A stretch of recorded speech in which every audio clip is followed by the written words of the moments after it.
जब ब्रज गोपियों से पूछा गया तुम्हें क्या चाहिए, बोले हमें कुछ नहीं चाहिए, जिसमें हमारे स्वामी प्रसन्न हो जाएं, हमें बस वही दे दो। भगवान जिसमें सुखी हो हमें वो दे दो। गोपियां अपना सुख नहीं मांगती, गोपियां भगवान का सुख अपने आप से मांगती। एक बार की बात, द्वारिका में भगवान का पेट दर्द हुआ, बहुत पेट दुखा। उसी समय नारद जी द्वारिका आए। नारद जी ने पूछा क्या बात है, बोले द्वारिकाधीश का पेट बहुत दुख रहा है। बोले दवाई की नहीं, बोले नहीं दवाई मिल ही नहीं रही है। क्या द्वारिका में दवाई नहीं मिल रही? बोले नहीं नहीं, द्वारिका में दवाई तो मिल रही है, पर जो दवाई काम करेगी वो द्वारिका में नहीं मिल रही। ऐसी कौन सी दवाई है? बोले अगर कोई भक्त अपने चरण को धुलाकर उसका जल भगवान द्वारिकाधीश को पिला दे तो द्वारिकाधीश का पेट दर्द बंद हो जाएगा।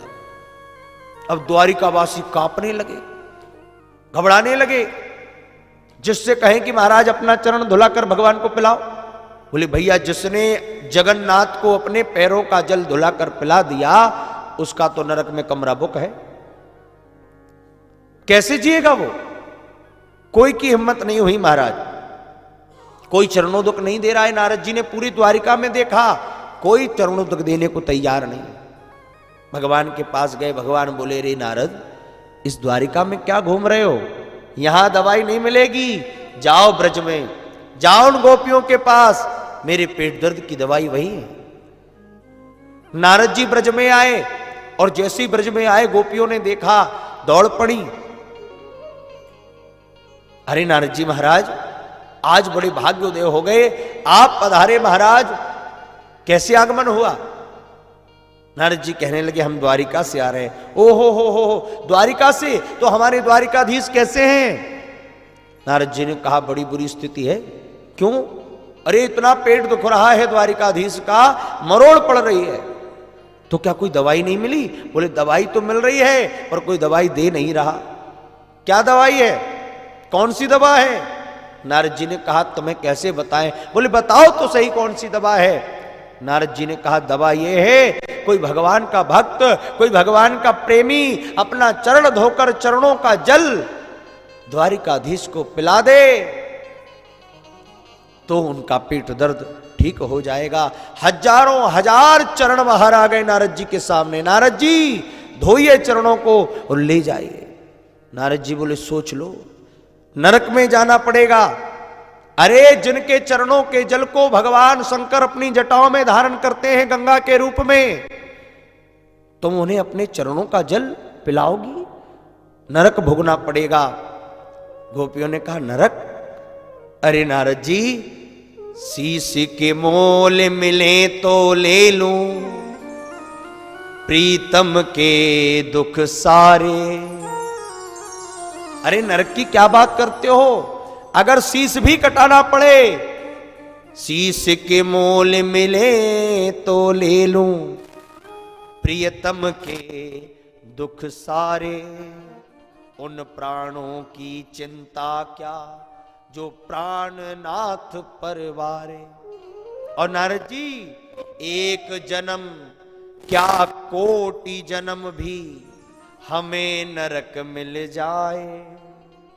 एक जन्म नहीं, एक जन्म क्या कोटि जन्म भी हमें नरक मिल जाए, लेकिन मेरे प्राणनाथ का रोम न दुखने पाए। हमें करोड़ों जन्म दुख मिल जाए, नरक मिल जाए, पर मेरे प्राणनाथ का एक रोम ना दुखे, चरणों तक ले जाओ। इसका नाम है प्रोज्जित केतव धर्म। गोपियां इसका विचार नहीं करती हैं। तुम सुखे सुखित्वम जही विधि प्रभु प्रसन्न मन होई, करुणा सागर कीजिए सोई। जिसमें आप प्रसन्न हो जाए, हमारी प्रसन्नता नहीं है तो धर्म प्रोजित केतवोत्र परमो निर्वत्सराणाम सताम।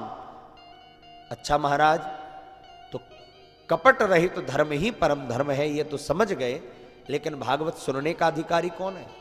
बोले निर्मत्सराणाम सताम। जो निर्मत्सर हो गया है, जिसने अपने मात्सर्य को मार दिया है, निर्मत्सर अर्थात मत्सर, एक तो होता है मच्छर और दूसरा होता है मत्सर। मच्छर बाहर से काटता है और मत्सर अंदर से काटता है। मच्छर जब काटता है तो बचने के बहुत सारे उपाय हैं। मच्छरदानी में सो जाओ, अगरबत्ती लगा लो, जो करना चाहो सो कर लो। लेकिन मत्सर क्या है? मत्सर अंदर से काटता है। मत्सर यानी ईर्षा, द्वेष, जलन। मत्ते अग्रह सरती थी मत्सरहा, ये मुझसे आगे कैसे निकल गया? अरे मेरा तो एक ही घर नहीं बन पाया, इसके दो घर कैसे बन गए? मेरी तो एक ही गाड़ी है, इसके दो गाड़ियां कैसे आ गई? मेरी एक दुकान है, इसने चार दुकान कैसे बना ली? इसका नाम है मात्सर्य। जो दूसरों की उन्नति को देखकर जलता हो। आज का व्यक्ति अपने दुख से परेशान नहीं है, दूसरे के सुख से ज्यादा परेशान है। ये सुखी क्यों है? मेरे घर में अंधेरा है, होता रहे, लेकिन पड़ोसी के घर में उजाला क्यों है? इसी का नाम है मात्सर्य। वो कथा आपने सुनी होगी। एक व्यक्ति था, घर में कुछ था नहीं, इसने तपस्या करी भगवान शंकर की। तो भोलेनाथ प्रसन्न हो गए। बोले बेटा मांग। बोले भोलेनाथ ऐसा वरदान दो जब चाहूं जो चाहूं सोई मिल जाए। भोलेनाथ ने कहा ठीक है, लेकिन एक शर्त है। बोले क्या शर्त है? बोले शर्त बस इतनी है कि हम तुझे एक घंटा देते हैं, इस घंटे को बजाकर तू जो मांगेगा सो ही तुझे मिल जाएगा। अरे वाह महाराज, जल्दी दे दो। बोले पर शर्त तो सुन। शर्त क्या? बोले शर्त यह है कि जब तू मांगेगा तुझे तो मिलेगा, पर तेरे पड़ोसियों को तेरे से डबल मिलेगा। वो बोला वाह, तप किया मैंने और फल पड़ोसियों को डबल। बोले हाँ यही रहेगा। अब उसने कहा भैया ठीक है, जैसा है पर दे दो वरदान। घंटा मिल गया। अब इसने सोचा ऐसा घंटा बजाने से क्या मतलब, घंटा बजाऊंगा मुझे मिलेगा कम, पड़ोसियों को मिलेगा ज्यादा। इसने घंटे को तो बांधा एक चादर में और अलमारी में बंद करके धर दिया। कई दिन निकल गए। अब इसकी पत्नी एक दिन घर का काम काज कर रही थी। जो अलमारी खोली तो कपड़ा दिखा बंधा हुआ। कपड़ा खोला, घंटा निकला। पूछने लगी स्वामी जी ये घंटा कहां से आया? बोले ए देवी इसे क्यों खोल लिया, बंद कर बंद कर। बोले महाराज बताओ तो सही है, आया कहां से, आज तक कभी देखा नहीं। बोले नहीं नहीं नहीं नहीं, मैं जितना कह रहा हूं उतना कर से बांध के रख दे। पर बात क्या है महाराज? बोले देख ये घंटा मुझे भगवान शंकर ने दिया था। शंकर जी ने बोले हाँ क्यों? बोले इस घंटे को देकर कहा था इसे बजाकर जो मांगूंगा सो ही मिल जाएगा। उसने अपना माथा ठोका, राम राम, घर में खाने के लाले हैं और आपने इतनी अच्छी वस्तु को बांध के रखा है, इसे बजाइए ना। बोले नहीं नहीं नहीं नहीं नहीं। क्यों? अगर इसे बजा लिया ना देवी तो हमें तो मिलेगा, पड़ोसियों को डबल मिलेगा, इसलिए मैंने आज तक बजाया नहीं। पत्नी ने कहा महाराज मिलने दो ना। नहीं नहीं देवी तू इसे बिल्कुल मत बजाना। ठीक है स्वामी नहीं बजाऊंगी। दरवाजा लगा दिया। पति देव इधर उधर हो गए। पत्नी ने सोचा बजा के तो देखूं होता क्या है।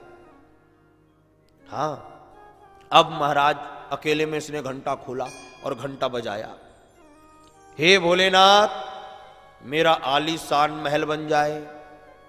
अब इसका चकाचक महाराज बढ़िया महल बना और इसका तो एक ही महल बना, पड़ोसियों के दो दो खड़े हो गए। फिर बोली हे भोलेनाथ मेरे घर में अन्न धन के भंडारे भर जाएं। अब इसके घर में अन्न धन के भंडारे भर गए, पड़ोसियों के ट्रक से माल आ गया। हे भोलेनाथ मेरे घर में बढ़िया 4 व्हीलर गाड़ी आ जाए। अब इसकी एक आई, पड़ोसियों की दो दो खड़ी हो गई। इतने में पति ने देखा ये सब क्या अचंबा हो रहा है, दौड़ कर आया। अरे देवी तूने ये क्या किया? बोली स्वामी बजा के देख रही थी। अरे तू क्या बजा कर देख रही थी? देख बाहर पड़ोसियों के यहाँ डबल डबल काम हो गया है, तुझे मांगना नहीं आता, मुझे दे। कैसे मांगते हैं? पति ने घंटा बजाया। बोले देख मैं बताता हूं कैसे मांगते हैं। पति बोला हे भोलेनाथ मेरे घर के आगे बड़ा सा कुआं खुद जाए। अब इसके घर के आगे एक कुआं, पड़ोसियों के दो दो कुएं खुद गए। फिर बोला हे भोलेनाथ मेरी एक आंख गोविंदाय नमो नमः हो जाए। अब इसकी एक गई पड़ोसियों की। फिर बोला हे भोलेनाथ मेरी एक पैर टूट जाए। अब सोच क्या रहा था कि देखो मैं तो एक आंख से एक पैर से और एक ही कुआं निकल जाऊंगा बच के। पड़ोसियों के दोनों आंख फूट गई, दोनों पैर टूट गए और बीच में दो दो कुएं मरेंगे। इसका नाम क्या है? यही है मात्सर्य। कंचन तजना सहज है, सहज त्रिया का नेह, मान बड़ाई ईर्षा दुर्लभ तजना। ये तजना बड़ा दुर्लभ है महाराज।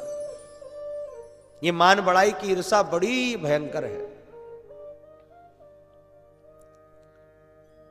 मान बड़ाई जब से आई तब से किस्मत फूटी, स्वामी स्वामी भजने लागे लगन राम से टूटी।